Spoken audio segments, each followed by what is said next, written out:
আলহামদুলিল্লাহ নাহমাদুহু ওয়া নাস্তাঈনুহু ওয়া নাস্তাগফিরুহু ওয়া নাউযু বিল্লাহি মিন শুরুরি আনফুসিনা ওয়া সাইয়্যাতি আমালিনা মান ইয়াহদিহিল্লাহু ফালা মুদিল্লা লাহু ওয়া মান ইউদ্লিল ফালা হাদিয়া লাহু ওয়া আশহাদু আন লা ইলাহা ইল্লাল্লাহ ওয়াহদাহু লা শারীকা লাহু ওয়া আশহাদু আন্না মুহাম্মাদান আবদুহু ওয়া রাসূলুহু সাল্লাল্লাহু আলাইহি ওয়া আলা আলিহি ওয়া সাহবিহি ওয়া মান তাবি'আহুম বিইহসানিন ইলা ইয়াউমিদ্দিন।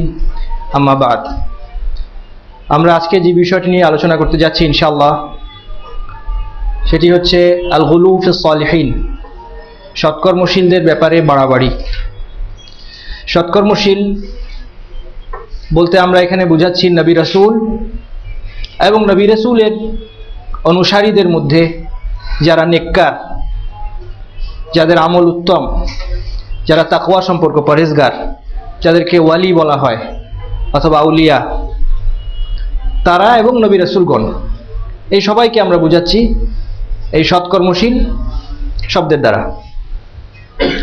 সৎকর্মশীলদের মর্যাদায় সীমা লঙ্ঘন করা, বাড়াবাড়ি করা, এটি মানবজাতির ইতিহাসে তাওহীদ বিরোধী বিভিন্ন কর্মকাণ্ডের উৎস। যুগে যুগে সৎকর্মশীলদের মর্যাদায় বাড়াবাড়ি শিরক, বিদআত এবং অন্যান্য পথভ্রষ্টতার একটি অন্যতম উৎস। এজন্য এটাকে একটা অধ্যায় হিসেবে বিবেচনা করা যেতে পারে, এটাকে পথভ্রষ্টতার একটা দরজা হিসেবে বিবেচনা করা যেতে পারে। যেমনিভাবে আমরা ইতিপূর্বে আলোচনা করেছি যে শিরকুল আসবাব, আমাদের পূর্বে একটি ক্লাসে আলোচনা ছিল শিরকুল আসবাবের উপর। সেখানে আমরা দেখেছি যে শিরকুল আসবাব অর্থাৎ কোন সাবাব অথবা উপায় উপকরণ নির্ণয়ের ক্ষেত্রে যে শিরক হয়ে থাকে সেটা তাওহীদ বিরোধী কর্মকাণ্ডের একটি প্রকার। ঠিক তেমনি আজকে আমরা দেখব যে এটি একটি অত্যন্ত গুরুত্বপূর্ণ অধ্যায়,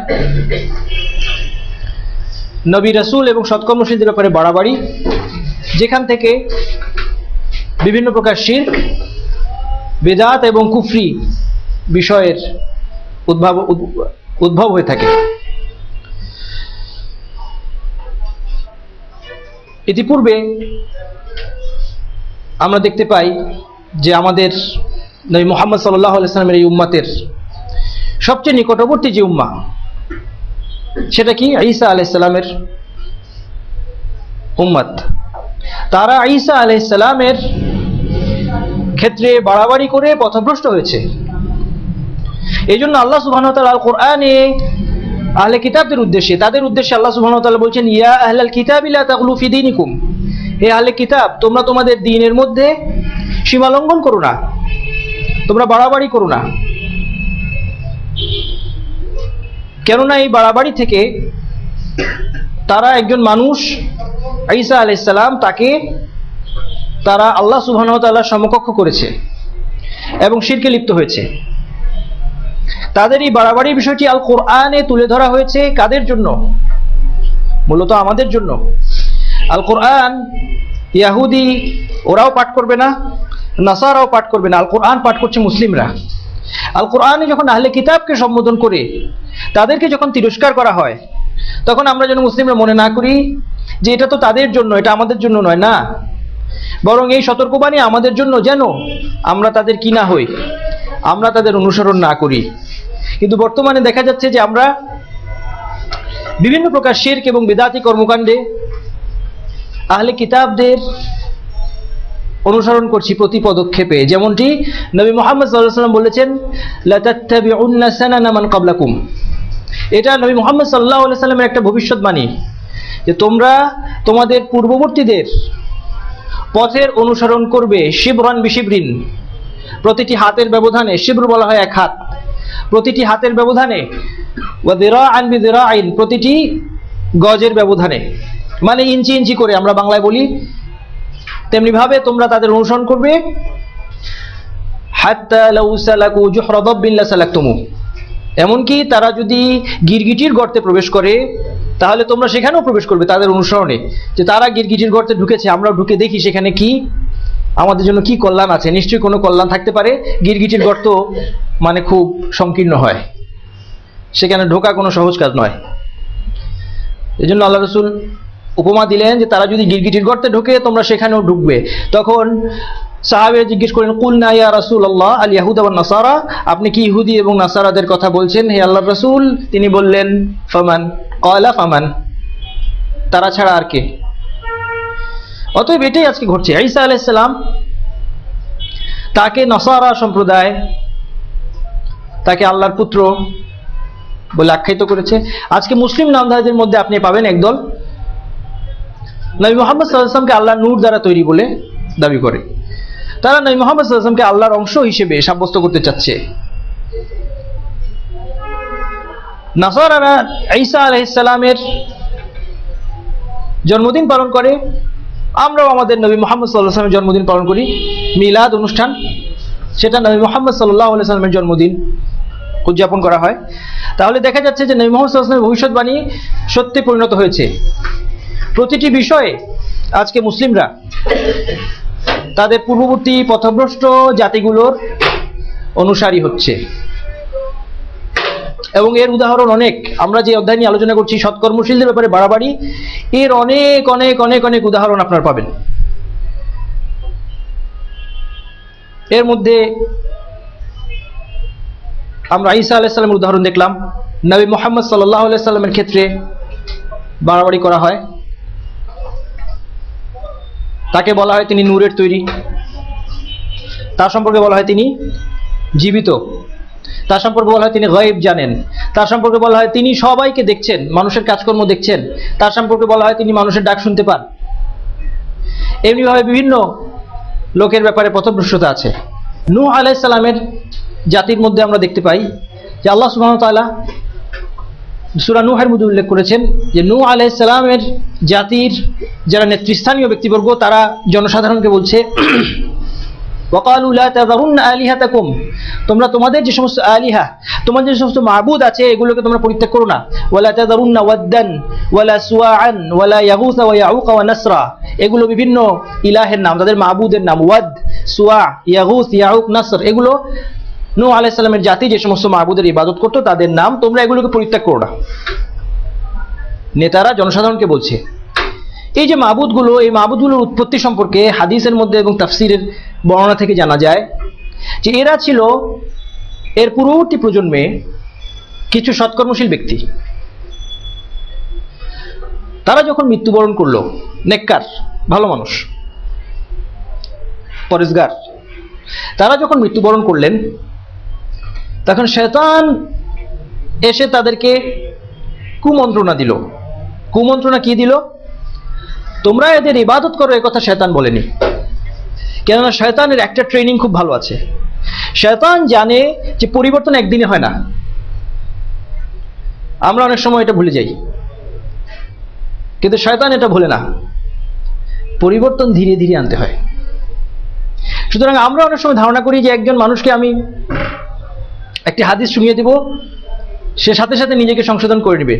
তাকে আমি কোরআনের আয়াত শোনাবো, সে সাথে সাথে আল্লাহর উদ্দেশ্যে সিজদায় পড়ে যাবে। তার সামনে আমি ইসলামের বিধিবিধানের একটা লিস্ট ধরিয়ে দেব, সে কাল থেকে পরিবর্তন হয়ে যাবে। এটা কিন্তু হয় না, এটা বাস্তবসম্মত নয়। এই জন্য আমরা দেখতে পাই নবী মুহাম্মদ সাল্লাল্লাহু আলাইহি ওয়াসাল্লাম সুদীর্ঘ 13 বছর শুধুমাত্র ইসলামের মৌলিক ব্যাপারে মানুষকে দাওয়াত দিয়েছেন। মৌলিক ব্যাপার, তাওহীদ, রিসালা, আখিরা, বারবার বিভিন্নভাবে ইসলামী আকীদার যে মূল বিষয়গুলো আছে সেগুলোর তিনি ভিত্তিপ্রস্তর স্থাপন করেছেন। এবং এই সময়টা শরীয়তের অনেক বিধান নাজিল হয়নি। শরীয়তের অধিকাংশ বিষয় পাওয়া যাবে, অধিকাংশ বিধানগুলো পাওয়া যাবে এর পরবর্তী যুগে। কেননা মানুষের পরিবর্তন ধীরে ধীরে হয়। আমরা যদি একদিনে পরিবর্তন আশা করি, একজনকে আমি দাওয়াত দিলাম, সে আমার দাওয়াত গ্রহণ করলো না, আমি বলে দিলাম যে ওর কপালে আর হেদায়েত নেই, আমি আর ওকে দাওয়াত দিয়ে সময় নষ্ট করব না, এটা কিন্তু সঠিক পদ্ধতি হবে না। কেননা পরিবর্তন যেমনিভাবে অধপতন ধীরে ধীরে হয়, অধপতন অপেক্ষাকৃত দ্রুত হয়, অপেক্ষাকৃত দ্রুত। অধপতন ঘটানোটা আপনার সহজ। যেমন উঠতে কষ্ট, সিঁড়ি বেয়ে একটা উঁচু বিল্ডিংয়ে উঠতে, একটা পাহাড়ের উপর আপনি উঠুন, আপনার কষ্ট হবে। নামতে চান, আপনি লাফ দিলে পড়ে যাবেন। অধপতন দ্রুত হয়, ওঠাটা আরো একটু ধীরে ধীরে হয়। কিন্তু শয়তানও যখন অধঃপতন মানুষের ঘটাতে চায় তখন সে তাড়াহুড়ো করে না।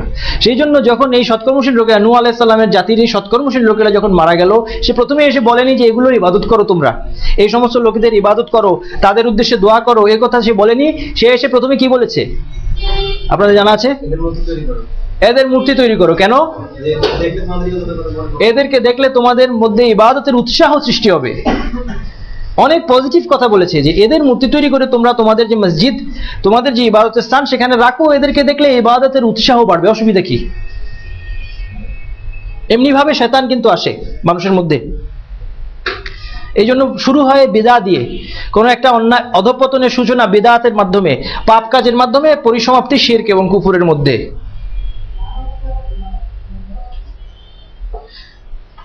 একথা শয়তান বলল এবং মানুষের কাছে এটা পছন্দ হলো, লোকেরা এগুলোর মূর্তি বানালো। তারা কিন্তু এগুলোর ইবাদত করেনি, প্রথমেই তারা শিরকে লিপ্ত হয়নি, বিদআতে লিপ্ত হয়েছে। এরা যখন মৃত্যুবরণ করলো, পরবর্তী প্রজন্মে লোকেরা যখন আসলো, পরবর্তী প্রজন্ম এই মূর্তিগুলোকে দেখে তারা চিন্তা করলো যে এগুলো কেন তৈরি করা হয়েছিল। এই সময় শয়তান তাদেরকে প্ররোচনা দিল যে এগুলো তৈরি করেছে তোমাদের বাপদাদারা, এগুলো তৈরি করেছে এগুলোর ইবাদত করার জন্য।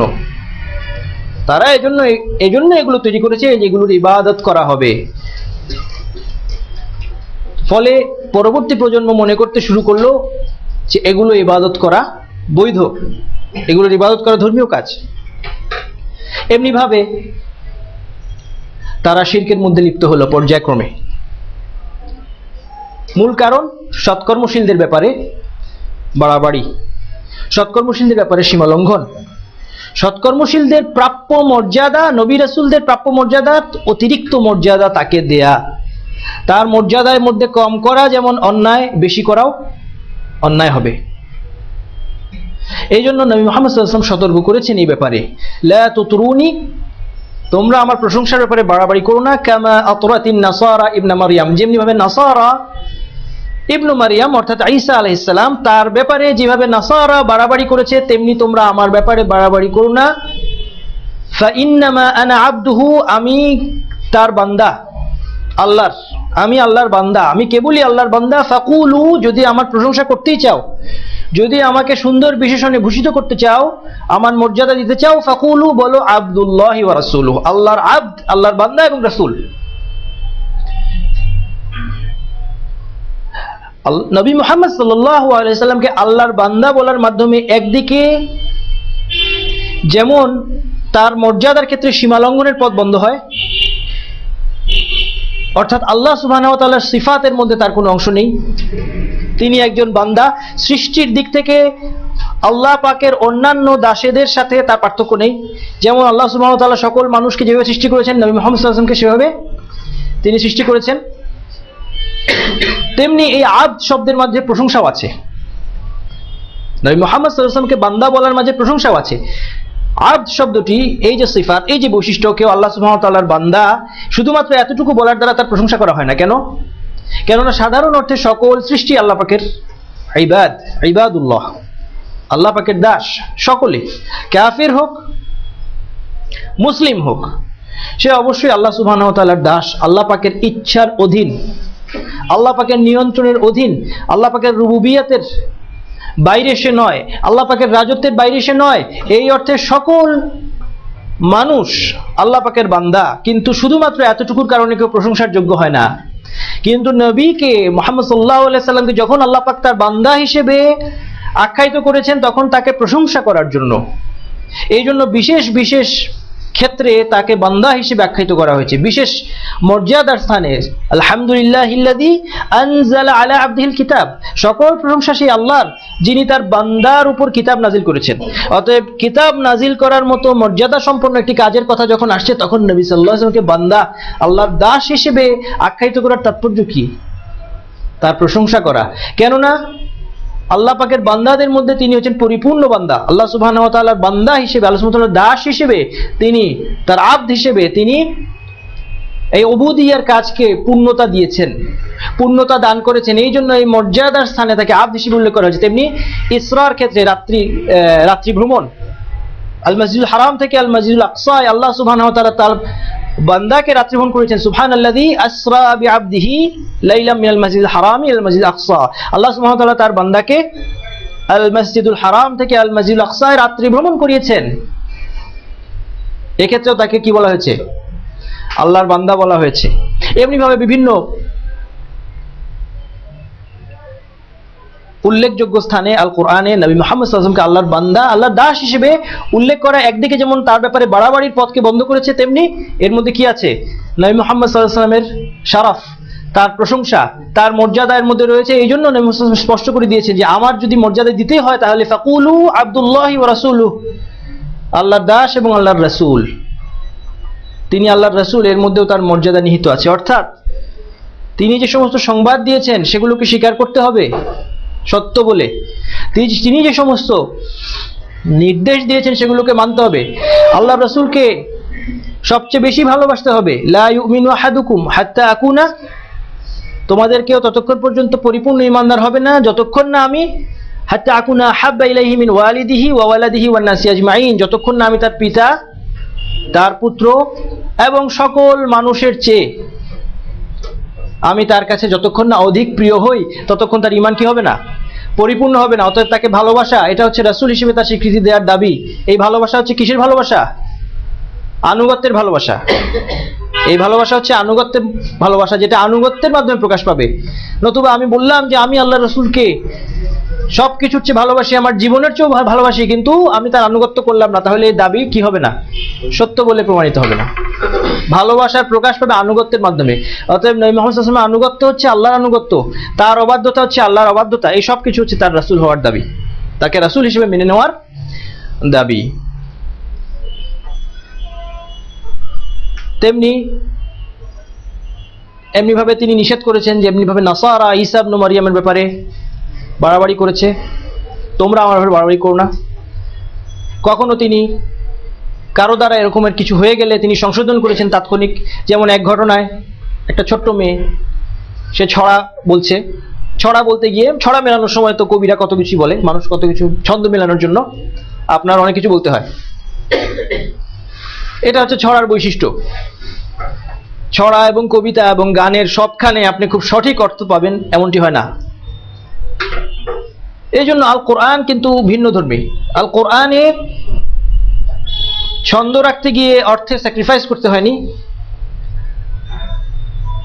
কিন্তু কবিতার মধ্যে, ছড়ার মধ্যে এটা হয়ে যায়। এই জন্য ওই একটি মেয়ে, ছোট্ট মেয়ে, সে ছড়া বলছে, ছড়ার মধ্যে বলে ফেলেছে ওয়াফিনা নাবিয়্যুন ইয়ালামু মা ফি গাদ, আমাদের মধ্যে একজন নবী আছেন যিনি কাল কি হবে এটা জানেন।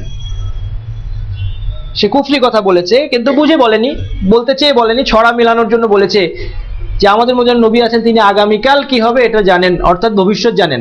আর আল্লাহ পাক কি বলেছেন? নবী সাল্লাল্লাহু আলাইহি ওয়াসাল্লামকে বলছেন তুমি ঘোষণা দাও, তুমি বলে দাও মানুষকে, মানুষ যেন এরপরে পথভ্রষ্ট না হয়, কেননা মানুষ পথভ্রষ্ট হয়েছে এবং হচ্ছে এ ব্যাপারে।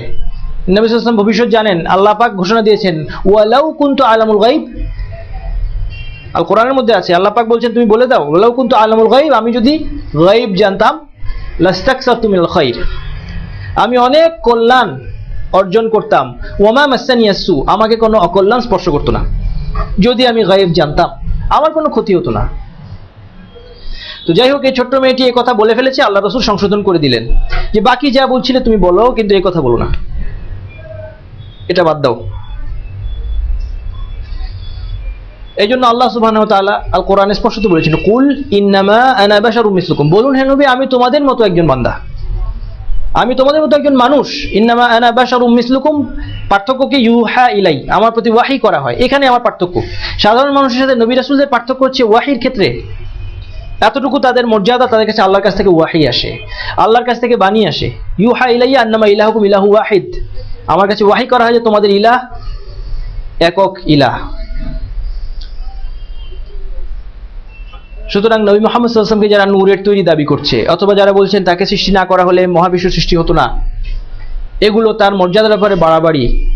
কেউ বলছে যে তিনি মৃত নন, তিনি জীবিত, তাকে মৃত বলা যাবে না, তাকে মৃত বললে বেয়াদবি হয়।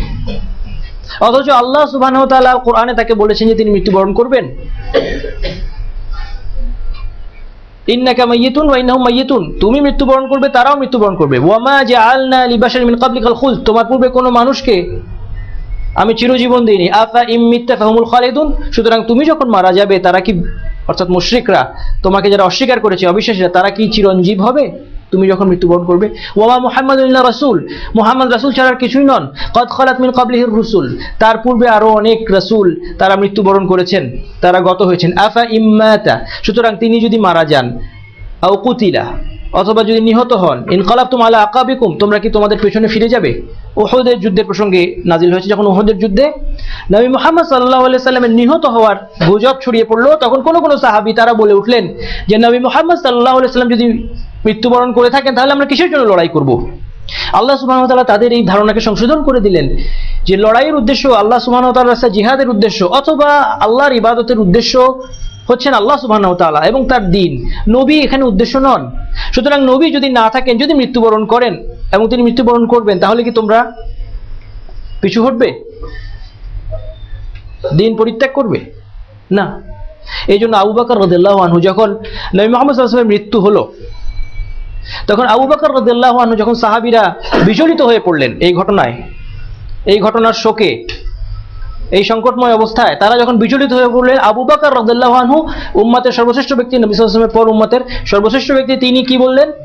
মান কানা ইয়াবুদু মুহাম্মাদান সাল্লাল্লাহু আলাইহি সাল্লাম, যারা মুহাম্মদ সাল্লাল্লাহু আলাইহি ওয়াসাল্লাম ইবাদত করত, ফা ইন্না মুহাম্মাদান কদ মাত, তাদের জন্য সংবাদ হচ্ছে মুহাম্মদ মৃত্যুবরণ করেছে। আবু বকর রাদিয়াল্লাহু আনহু কি আদব কায়দা কম জানতেন? নাকি আমরা নবী মুহাম্মদ সাল্লাল্লাহু আলাইহি ওয়াসাল্লামের মর্যাদা তার চেয়েও বেশি বুঝি? আবু বকর রাদিয়াল্লাহু আনহুর চেয়ে নবী মুহাম্মদ সাল্লাল্লাহু আলাইহি ওয়াসাল্লামের মর্যাদা আমরা কি বেশি বুঝি? নাকি তিনি আদব কায়দা কিছু কম ছিল? কোনো কমতি ছিল না আদব কায়দার। কিন্তু তিনি স্পষ্টত বলেছেন ইন্না মুহাম্মাদান কদ মাত, মুহাম্মদ মৃত্যুবরণ করেছে। এরপর আমরা তাকে মৃত বললে বেয়াদবি কেন হবে? এটাই সঠিক কথা। এই জন্য সাহাবীরা তাকে গোসল করিয়েছেন, দাফন করেছেন, কবরস্থ করেছেন। জীবিত মানুষকে তো এগুলো করতে হয় না। তাহলে নবী মুহাম্মদ সাল্লাল্লাহু আলাইহি ওয়াসাল্লাম মৃত, আল কোরআনের ঘোষণার দ্বারা মৃত। এবং এখানে আমরা দেখলাম যে উম্মতের সর্বশ্রেষ্ঠ ব্যক্তি আবু বকর রাদিয়াল্লাহু আনহু তাকে মৃত বলেছেন, অতএব তাকে মৃতই বলতে হবে। এরপর যারা তাকে জীবিত বলতে চায়, তাদের এই ধারণা যদি এখানে সীমাবদ্ধ থাকতো তাহলেও একটা কথা ছিল। কিন্তু এরপরে তারা তার জীবিত থাকার এই আকীদার পথ ধরে তারা আরো শিরকি আকীদার মধ্যে চলে যাচ্ছে। তারা বলছে নবী সাল্লাল্লাহু আলাইহি ওয়াসাল্লাম সবকিছু দেখেন, তিনি সবকিছু শোনেন। তিনি সবকিছু দেখেন কেন বলতে পারবেন? একটা দলিল কোথায় আছে? জীবিত, তিনি সবার আমল দেখছেন।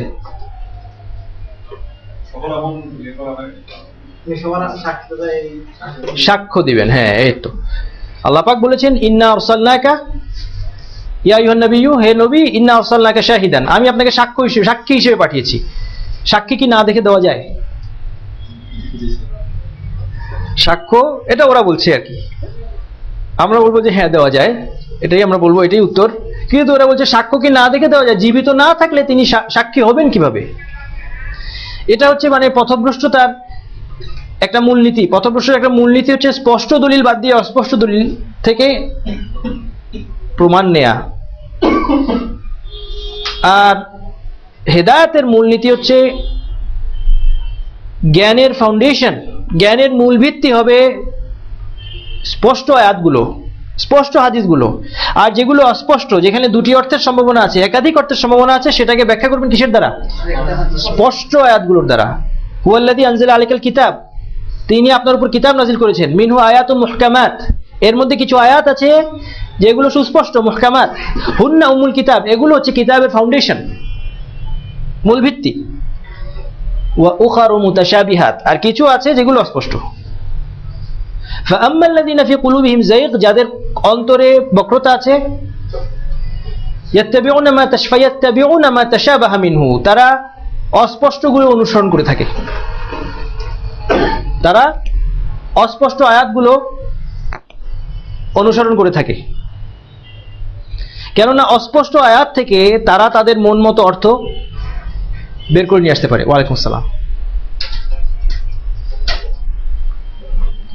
যখন কোনো আয়াতের দুটি অর্থ হয়, যেমন শাহিদ, সাক্ষ্য দেখেও দেওয়া যায়, না দেখেও দেওয়া যায়। সুতরাং তারা এখান থেকে দলিল নিয়ে আসলো যে নবী মুহাম্মদ সাল্লাল্লাহু আলাইহি ওয়াসাল্লাম জীবিত এবং সবার সব কাজকর্ম তিনি দেখছেন, অথচ অন্যান্য স্পষ্ট দলিল থেকে যেখানে জানা যাচ্ছে যে তিনি মৃত এবং তিনি শুনতেও পান না, দেখতেও পান না, গায়েব জানতেও পারেন না, সেই সমস্ত আয়াতকে তারা উপেক্ষা করে, এত আয়াতকে উপেক্ষা করে চলে গেল কোথায়? এই আয়াতের মধ্যে, যেখানে এর সপক্ষে কোনো দলিল নেই। মূলত আমরা লা ইলাহা ইল্লাল্লাহ সাক্ষ্য দিয়েছি আল্লাহকে না দেখে। এটা কি সাক্ষ্য? শাহাদা। মুহাম্মদ আল্লাহর রাসূল, এই সাক্ষ্য দিয়েছি নবী মুহাম্মদ সাল্লাল্লাহু আলাইহি ওয়াসাল্লামকে না দেখেই। ঠিক কিনা? তেমনি আরো যুক্তি দেওয়া যায়, এই উম্মত, এই গোটা উম্মত সাক্ষী হবে কিয়ামতের দিন। কাদের উপর সাক্ষী দিবে? পূর্ববর্তী উম্মতের উপর। নূহ আলাইহিস সালাম আসবেন, আল্লাহ পাক তাকে জিজ্ঞেস করবেন, তুমি কি দাওয়াত দিয়েছো তোমার জাতির কাছে? আমার বাণী তুমি পৌঁছেছো? নূহ আলাইহিস সালাম বলবেন যে হ্যাঁ আমি পৌঁছেছি, আমি ইসলামের দাওয়াত, আমি ওয়াহি পৌঁছেছি। তখন তার জাতি অস্বীকার করবে যে না, আমাদের কাছে কোনো নবী আসেনি, রাসূল আসেনি, আমরা কোনো দাওয়াত পাইনি, কেউ আসেনি আমাদের কাছে। তখন আল্লাহ পাক নূহ আলাইহিস সালামকে জিজ্ঞেস করবেন তোমার সাক্ষী কে হবে? তিনি বলবেন মুহাম্মদ সাল্লাল্লাহু আলাইহি ওয়াসাল্লাম, তার উম্মত, নবী মুহাম্মদ সাল্লাল্লাহু আলাইহি ওয়াসাল্লামের উম্মত আমরা সাক্ষ্য দিব যে হ্যাঁ নূহ আলাইহিস সালাম এসেছেন, 950 বছর দাওয়াত দিয়েছেন, বিভিন্নভাবে দাওয়াত দিয়েছেন, দিনে রাতে, প্রকাশ্যে গোপনে। দাওয়াত শুনে তারা কি কি করত? মুখ ঢেকে ফেলতো, আরো কি কি করত, এগুলো আমরা বলে দিতে পারবো। এরপর কি হলো গোটা ঘটনা আমরা বলে দিতে পারবো। কিসের ভিত্তিতে আমরা বলবো? আমরা কি দেখেছি? তাহলে তো আমাদেরকে অতীতে জীবিত থাকতে হয়। যদি দাওয়াত দেওয়ার জন্য সাক্ষ্য জরুরি হয়, তাহলে বলতে হবে যে উম্মতে মুহাম্মদ, তাহলে অতীতকাল থেকে জীবিত থাকতে হবে, পূর্ববর্তী সকল নবীর কর্মকাণ্ড, তার উম্মতের কর্মকাণ্ড দেখে আসতে হবে। কিন্তু তেমনটি হয়নি। তাহলে আমরা সাক্ষ্য দেব কিসের ভিত্তিতে? আল কোরআন এবং হাদিসের মাধ্যমে যে জ্ঞান আমাদের কাছে এসেছে, সেই জ্ঞানের ভিত্তিতে সাক্ষ্য দেব। তাহলে নবী মুহাম্মদ সাল্লাল্লাহু আলাইহি ওয়াসাল্লাম সাক্ষী হবেন কিসের ভিত্তিতে? আল্লাহ পাক তাকে যে জ্ঞান দিবেন, যে জ্ঞান দিয়েছেন, সেই জ্ঞানের ভিত্তিতে তিনি সাক্ষ্য দিবেন। সুতরাং সাক্ষ্য দেওয়ার জন্য জীবিত থাকা অথবা দেখতে পারা জরুরি নয়, শর্ত নয়। অতএব এর মধ্যে আসলে কোনো দলিল নেই। নবী মুহাম্মদ সাল্লাল্লাহু আলাইহি ওয়াসাল্লাম শাহিদ, সাক্ষী হওয়া, এর মধ্যে তার জীবিত থাকারও দলিল নেই, তার সবকিছু দেখতে পাওয়া, শুনতে পাওয়া, এগুলোর দলিল নেই। কিন্তু তারা এই কথাগুলো বলছে। এরপর তারা বলছেন নবী মুহাম্মদ সাল্লাল্লাহু আলাইহি ওয়াসাল্লাম সবকিছু শুনতে পান। কেন শুনতে পান? কারণ হাদিসের মধ্যে এসেছে তিনি কবরে শুয়ে সালামের উত্তর দেন। এটা আছে হাদিসের মধ্যে? আছে, আছে। এবং এই হাদিসটাই তাদের বিপক্ষে দলিল। এই হাদিস, যারা বলছেন নবী সাল্লাল্লাহু আলাইহি ওয়াসাল্লাম সবকিছু শুনতে পান এবং তিনি জীবিত, এই হাদিস তাদের বিপক্ষে দলিল, পক্ষে নয়। কারণ হাদিসের মধ্যে এসেছে মা মিন আহাদিন ইউসাল্লিমু আলাইয়া, যখনই কোনো মুসলিম আমার উপর সালাম দেয়, চা লাগবে কয় কাপ? কেউ ঘুমালে চা খেতে হবে। হ্যাঁ, যারা যারা ঘুমাবে তাদের জন্য আমি এখন চা আনতে বলবো। আমি গুনে রবিউলকে অর্ডার দেবো, রবিউল চা নিয়ে আসবে। হ্যাঁ, নবী মুহাম্মদ সাল্লাল্লাহু আলাইহি ওয়াসাল্লাম বলছেন হাদিসের মধ্যে মা মিন আহাদিন ইউসাল্লিমু আলাই, যখনই কোনো মুসলিম আমাকে সালাম পেশ করে আমার প্রতি, ইল্লা রাদ্দাল্লাহু আলাইয়া রূহি, তখনই আল্লাহ পাক আমার রূহ আমার দেহে ফিরিয়ে দেন, ফাআরুদ্দা হাত্তা আরুদ্দা আলাইহিস সালাম, যেন আমি তার সালামের উত্তর দিতে পারি। তাহলে এই হাদিসটা প্রমাণ করছে যে রূহ সবসময় কি হয়? তার দেহে থাকে না। রূহ থাকে না, ফিরিয়ে দিতে হয় যেন তিনি সালাম দিতে পারেন। তাহলে এর দ্বারা তাকে জীবিত পাওয়া গেল না মৃত পাওয়া গেল? মৃত পাওয়া গেল। এরপরে সালামকে তিনি শুনতে পান। অন্য হাদিসে এসেছে ইন্না লিল্লাহি ফিল আরদি মালাইকাতুন সাইয়াহিন, আল্লাহর কিছু ফেরেশতা আছে পৃথিবীতে, তারা ভ্রমণ করছে, ইউবাল্লিগুনি মিন উম্মতি আসসালাম, তাদের কাজ হচ্ছে আমার উম্মতের কাছ থেকে সালাম নিয়ে আমাকে পৌঁছে দেয়া। তাহলে দেখা যাচ্ছে তিনি সালাম শোনার জন্য তিনি ফেরেশতাদের মুখাপেক্ষী, ফেরেশতারা এই সালাম নিয়ে এসে তার কাছে পৌঁছাচ্ছে, এবং তারপর আল্লাহ পাক রূহ ফিরিয়ে দিলে তখন তিনি এটার জবাব দিতে পারেন। তাহলে তিনি সব শুনতেও পাচ্ছেন না, তিনি জীবিতও নন, এবং সব জানতেও পারছেন না। তিনি যদি সব শুনতেন, সব জানতেন, তাহলে ফেরেশতার প্রয়োজন ছিল না। তিনি যদি জীবিত থাকতেন, রূহ ফিরিয়ে দেওয়ার প্রয়োজন ছিল না। অতএব এই জন্য মূলনীতি হচ্ছে কবরে কেউ শুনতে পায় না। ওয়ামা আনতা বিমুসমিইন মান ফিল কুবুর, যারা কবরে আছে তুমি তাদেরকে শোনাতে পারবে না, এটা হচ্ছে জেনারেল মূল প্রিন্সিপাল। এক্সেপশন যদি কোথাও আসে সেটা এক্সেপশন, মূল নীতি কবরবাসী শুনতে পায় না। কিছু এক্সেপশনের কথা হাদিসের মধ্যে এসেছে, যেমন দাফন করার পরপর লোকেরা যখন ফিরে যায় সেই পদশব্দ শুনতে পায় মৃত ব্যক্তি, এটা এক্সেপশন। ওই অবস্থায় শুধুমাত্র পদশব্দ সে শুনতে পাচ্ছে, এটাকে জেনারেলাইজ করা যাবে না, এটাকে সাধারণভাবে সব ক্ষেত্রে প্রযোজ্য বলা যাবে না। সুতরাং সাধারণ মূলনীতি হচ্ছে কবরে যারা আছে তারা শুনতে পায় না, নবী হোক, রাসূল হোক অথবা সাধারণ মানুষ।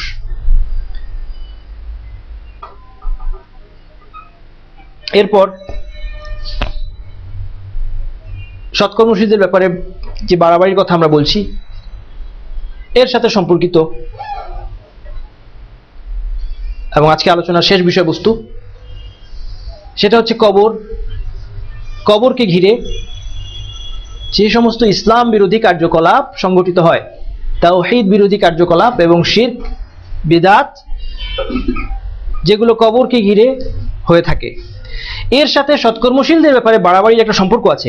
কেননা মানুষ সৎকর্মশীলদের মর্যাদা সম্পর্কে ভ্রান্ত ধারণার কারণে তারা সৎকর্মশীলদের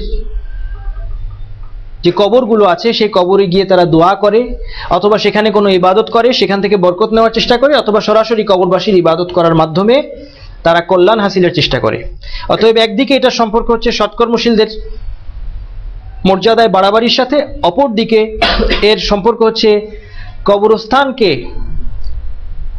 সৌন্দর্যমণ্ডিত করা, কবরকে সৌন্দর্যমণ্ডিত করা, উঁচু করা, কবরকে ইবাদতের স্থান হিসেবে বাছাই করা এই বিষয়টির সাথে। এই জন্য এই সম্পর্কে খুব স্পষ্ট নিষেধাজ্ঞা এসেছে হাদিসের মধ্যে, আর কোরআনে আমরা খুব স্পষ্ট নিষেধাজ্ঞা দেখতে পাই। কবরকে প্রথমত,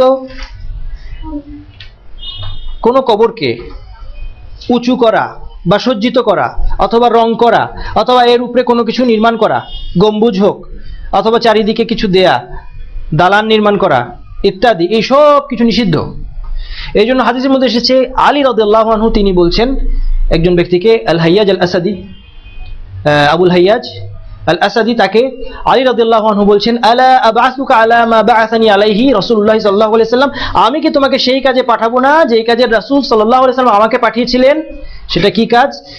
আল্লাহ তাদা তিমসালান ইলা তামাস্তা, কোন মূর্তিকে ধ্বংস না করে ছেড়ে আসবে না, ওয়ালা কবরান মুশরিফান ইল্লা সাওয়াইতা, কোন উঁচু কবরকে সমান না করে ছেড়ে আসবে না। যদি কোনো কবরকে উঁচু পাও, অন্যান্য কবরের তুলনায় উঁচুতে আছে, উচ্চতার দিক থেকে হোক অথবা সাজসজ্জার দিক থেকে হোক, তাকে সমান না করে ছেড়ে আসবে না। কার নির্দেশ? নবী মুহাম্মদ সাল্লাল্লাহু আলাইহি ওয়াসাল্লাম এই নির্দেশ দিয়েছেন আলী রাদিয়াল্লাহু আনহুকে। অর্থাৎ আলী রাদিয়াল্লাহু আনহুর কবর এখন হচ্ছে শিয়াদের ইবাদতের প্রাণকেন্দ্র। এই আলী রাদিয়াল্লাহু আনহুকে নবী মুহাম্মদ সাল্লাল্লাহু আলাইহি ওয়াসাল্লাম নির্দেশ দিয়েছিলেন যে কোনো কবর তুমি সমান না করে ছেড়ে আসবে না। সুতরাং কেউ যদি তাকে ভালোবাসে, কেউ যদি আলী রাদিয়াল্লাহু আনহুকে ভালোবাসে, তাহলে তার কবরটা আগে সমান করা দরকার। যদি সত্যি তাকে ভালোবাসার, তার প্রতি রেসপেক্ট শো করার দাবিদার কেউ হয়, তাহলে তার কবর সমান করা দিয়ে এটা শুরু করতে হবে, শুরু করা উচিত। কারণ স্বয়ং নবী সাল্লাল্লাহু আলাইহি ওয়াসাল্লাম তাকে এই নির্দেশ দিয়েছিলেন। অতএব এখানে কবর সমান করা বলতে একটা শরীয়তসম্মত পরিমাণ আছে, 1 হাত এতটুকু উঁচু করা, এটা সুন্নাহ। এর বেশি উঁচু না করা এবং অন্যান্য কবরের তুলনায় কোনো একজন ব্যক্তির কবরকে বিশেষভাবে একটু সুসজ্জিত করা নিষিদ্ধ ইসলামে। এরপর নবী সাল্লাল্লাহু আলাইহি সাল্লাম তার মৃত্যুকালে তিনি বলছেন, উম্মতকে সতর্ক করছেন আবারও ইহুদি এবং নাসারাদের কথা বলে, লাআনাল্লাহুল ইয়াহুদ ওয়ান নাসারা, আল্লাহ পাকের লানত ইহুদি এবং নাসারাদের উপর। ইত্তাখাযু কুবুর আম্বিয়াইহিম মাসাজিদা, তারা তাদের নবীর কবরকে ইবাদতের স্থান বানিয়েছে। মৃত্যুকালে এটা বললেন কেন নবী সাল্লাল্লাহু আলাইহি ওয়াসাল্লাম? কেননা তার মৃত্যু সন্নিকটে। অতএব আমার মৃত্যুর পর আমার কবরকে তোমরা ইবাদতের স্থান বানিও না। এর কারণে আল্লাহ পাক ইহুদি এবং নাসারাদের আল্লাহ পাকের লানত। তারপর আয়েশা রাদিয়াল্লাহু আনহা তিনি বলছেন, লাউলা যালিকা উবরিজা কবরুহু গায়র আনহু খুশিয়া আন ইউত্তাখাযা মসজিদা, যদি এই নির্দেশ না দেওয়া হতো, আল্লাহ রাসূল এই নির্দেশ না দিতেন, তাহলে তার কবর হতো উন্মুক্ত স্থানে, গণকবরস্থানে, মুসলিমদের অন্যান্য কবরের মধ্যে প্রকাশ্যে খোলা স্থানে তার কবর হতো, কিন্তু ভয় করা হলো যে তার কবরকে মসজিদ বানাবে মানুষ। মসজিদ অর্থ এখানে আমরা যে মসজিদ বুঝি সেই অর্থে শুধু নয়, ইবাদতের স্থান অর্থে।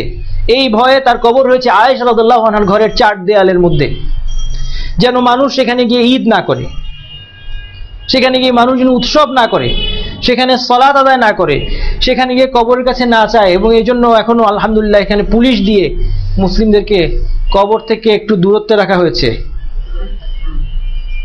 এবং সেখানে দাঁড়ানোর সুযোগ দেওয়া হয় না। কেউ মাইন্ড করতে পারে সেখানে গেলে যে আমি তো দাঁড়াতেই পারলাম না, ঠিক মতো সালামই দিতে পারলাম না, পুলিশ আমাকে দেখে এত খেপে গেল কেন, পুলিশ আমাকে খালি এখান থেকে ভাগাচ্ছে কেন, কেউ রাগ করতে পারে। আসলে এটা ভাগাচ্ছে কারো উপর রাগের কারণে নয়, তারা যেন শিরকে লিপ্ত না হয়। মুসলিমদেরকে এখন পুলিশ দিয়ে শিরক থেকে দূরে রাখতে হয়। আমাদের ঈমান এত দুর্বল যে পুলিশ দিয়ে মুসলিমদেরকে তাওহীদের উপর ধরে রাখতে হয়, যেন তারা সেখানে গিয়ে কোনো শিরকি কাজ করতে না পারে, কোনো বিদআতি কাজ করতে না পারে। এমনিভাবে নবী সাল্লাল্লাহু আলাইহি ওয়াসাল্লাম অন্য হাদিসে নিষেধ করেছেন, আলা ওয়া ইন্না মান কানা ক্বাবলাকুম কানু ইয়াত্তাখিযুনা কুবুর আম্বিয়াইহিম ওয়া সালিহিহিম মাসাজিদা। এই হাদিসের মধ্যে এসেছে যে পূর্ববর্তীরা তাদের নবী এবং সৎকর্মশীলদের কবরগুলোকে তারা মসজিদ বানাতো, ইবাদতের স্থান হিসেবে গ্রহণ করতো। আলা ফালা তাত্তাখিযুল কুবুরা মাসাজিদা, তোমরা এটা করো না, ইন্নী আনহাকুম আন যালিক, আমি তোমাদেরকে এই কাজ থেকে নিষেধ করছি। অন্য হাদিসে এদেরকে সর্বনিকৃষ্ট বলা হয়েছে, আল্লাহর কাছে সবচেয়ে নিকৃষ্ট। ইন্না মিন শিরারিন নাসি মান তুদরিকহু সাআতু ওয়া হুম আহইয়া, 2 প্রকার লোকের কথা বলা হয়েছে, তারা আল্লাহর কাছে সবচেয়ে নিকৃষ্ট। একদল হচ্ছে যারা জীবিত থাকতে কিয়ামত হবে, আর দ্বিতীয় দল ওয়া মান ইয়াত্তাখিযুল কুবুরা মাসাজিদা, যারা কবরকে ইবাদতের স্থান বানায়। তারা নিকৃষ্ট সৃষ্টি, মানুষের মধ্যে নিকৃষ্টতম মানুষ হওয়ার কারণ কি? কেননা তারা একা নয়, একজন দুজন নয়, গোটা জাতিকে শিরকের অতলে নিয়ে যায়। আজকে আমরা যেরকম দেখতে পাচ্ছি গোটা জাতি শিরকের মধ্যে লিপ্ত। কেন? এই ধরনের লোকগুলোর কারণে। হ্যাঁ, আমি সুযোগ দিব ইনশাআল্লাহ, প্রশ্নের সুযোগ দিব। তাহলে তাদের উপর আল্লাহ পাকের লানত, নবী সাল্লাল্লাহু আলাইহি ওয়াসাল্লাম বিভিন্ন হাদিস, আরো বহু হাদিস আছে, এগুলো নিষেধ করেছেন যে কবরস্থানকে যেন মানুষ ইবাদতের স্থান না বানায়। এমনকি কবরস্থানে সালাত বিশুদ্ধ নয়। আপনি কবরস্থানে গিয়ে আজিমপুর গোরস্থানে গিয়ে আপনি যদি আল্লাহর উদ্দেশ্যে নামাজ পড়েন, আপনার নামাজ হবে না, নামাজ বিশুদ্ধ নয়। আল আরদু কুল্লুহা মসজিদ ইল্লাল মাকবুরাত ওয়াল হাম্মাম, গোটা পৃথিবী মসজিদ, 2টো জায়গা ছাড়া, কবরস্থান এবং গোসলখানা। দেখুন, কবরস্থান আর গোসলখানা এখানে এক করে দেওয়া হয়েছে দুটাকে। টয়লেটে যেমন আপনার নামাজ হবে না, এমনি কবরস্থানে আপনার নামাজ হবে না।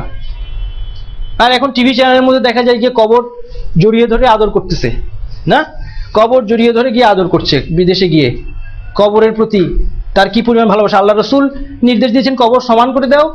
সে সেই কবরের উপরে দালান হয়েছে, সে দালান জড়িয়ে ধরে সে কবরকে আদর করছে, কবরস্থানে ইবাদত করছে, অথচ কবরস্থানের নামাজ বিশুদ্ধ হবে না। আপনি যদি সেই জোহরের নামাজ পড়েন গিয়ে এর মধ্যে, আজিমপুর গোরস্থানে আপনি দাফন করতে গিয়েছেন, জোহরের সালাতের ওয়াক্ত হয়েছে, আপনি জোহরের নামাজ পড়লে আপনার নামাজ হবে না, রিপিট করতে হবে নামাজ। এমনকি কবরের দিকে নামাজ হবে না আপনার, কবরের দিকে মুখ করে লা তুসাল্লু ইলাল কুবুর, আল্লাহ রাসূল সাল্লাল্লাহু আলাইহি ওয়াসাল্লাম নিষেধ করেছেন কবরের দিকে নামাজ পড়বেন না। সামনে কবর আছে, আপনি কবরের দিকে নামাজ পড়ছেন, আপনার নামাজ হবে না। এত সতর্কতার কারণ কি? কেননা কবর হচ্ছে শিরকের উৎস, এই জন্য এত সতর্কতা, এত কড়াকড়ি। এরপর তাহলে এই জন্য মসজিদ, কবরস্থানে মসজিদ হলে সেই মসজিদে নামাজ হবে না। মসজিদের ভিতর কবর থাকলে সেই মসজিদে নামাজ হবে না। যে কোনো স্থানে নেমে নামাজ পড়ার আগে দেখে নেবেন যে ভিতরে কবর টবর আছে কিনা। কবর থাকলে মসজিদে নামাজ পড়েন না, রাস্তায় এসে নামাজ পড়বেন। এখন কেউ বলতে পারে নবী মুহাম্মদ সাল্লাল্লাহু আলাইহি ওয়াসাল্লামের মসজিদের ভিতর কবর কোত্থেকে আসলো? সেই কবরের উপর সবুজ গম্বুজ আছে, এটা কি দলিল নয় যে মসজিদের ভিতর কবর থাকতে পারে? এটা কি দলিল নয় যে মসজিদের উপর গম্বুজ, কবরের উপর গম্বুজ দেওয়া যায়? না, দলিল নয়। মক্কা মদিনায় যা কিছুই হয় সেটাই শরীয়তের উৎস, এটাকে বললো। আমাদের কাছে মূলনীতি খুব পরিষ্কার, দলিল হচ্ছে আল কিতাব ওয়াস সুন্নাহ, কিতাব এবং সুন্নাহ আমাদের দলিল। মক্কা মদিনায় যদি ইসলাম বিরোধী কাজ হয় সেটাকেও প্রত্যাখ্যান করতে হবে। অতএব এই যে কবর মসজিদের ভেতরে ঢুকেছে এবং এর উপর সবুজ গম্বুজ হয়েছে, এই দুটো কাজের কোনোটি ঠিক হয়নি, এবং এটা নবী মুহাম্মদ সাল্লাল্লাহু আলাইহি ওয়াসাল্লাম কিংবা তার সাহাবীদের অনুমতিক্রমে হয়নি।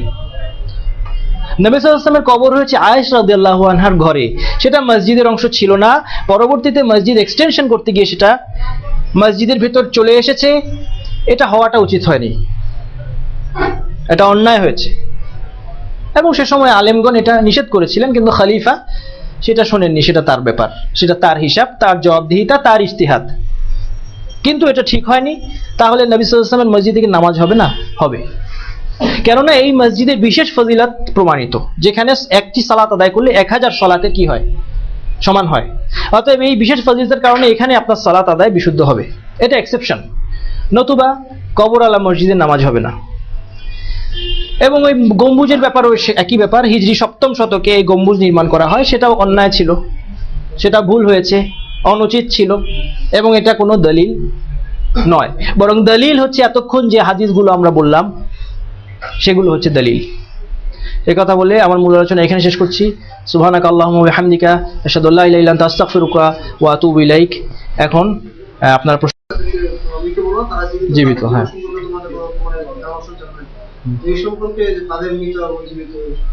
হ্যাঁ, মানে যেখানে শহীদদেরকে জীবিত বলা হচ্ছে এবং কোন কোন হাদিসে নবী রাসূলকেও জীবিত বলা হয়েছে, এটা হচ্ছে মৃত্যুর পরবর্তী যে জীবন, বারজাখের জীবনের হায়াত, সেটা এই পৃথিবীর জীবনের হায়াতের মতো নয়, সেটা ভিন্নধর্মী হায়াত। এবং সেটা কেমন সেটা আমরা জানি না, সেটা একরকম জীবন, কিন্তু পার্থিব অর্থে তারা মৃত। হ্যাঁ, এখন সমন্বয় করতে হবে আপনার, এখানে সমন্বয়। অন্যখান থেকে জানা যাচ্ছে যে তারা মৃত, অন্যান্য দলিল থেকে জানা যাচ্ছে তারা মৃত, আবার এখানে বলছে মৃত বলো না। তার মানে কি অর্থে? এই অর্থে মৃত বলো না যে তারা কোনো কিছু টের পায় না, তাদের কোনো অনুভূতি নাই, জড়বস্তু, যেমন অর্থে আপনার জড়বাদীরা বলে থাকে, সেই অর্থে বলো না। তাদেরও এক প্রকার জীবন সেখানে আছে, কিন্তু এটা এই অর্থে নয় যে তাদের ওই জীবন পৃথিবীর জীবনের মতো, এই অর্থে নয়।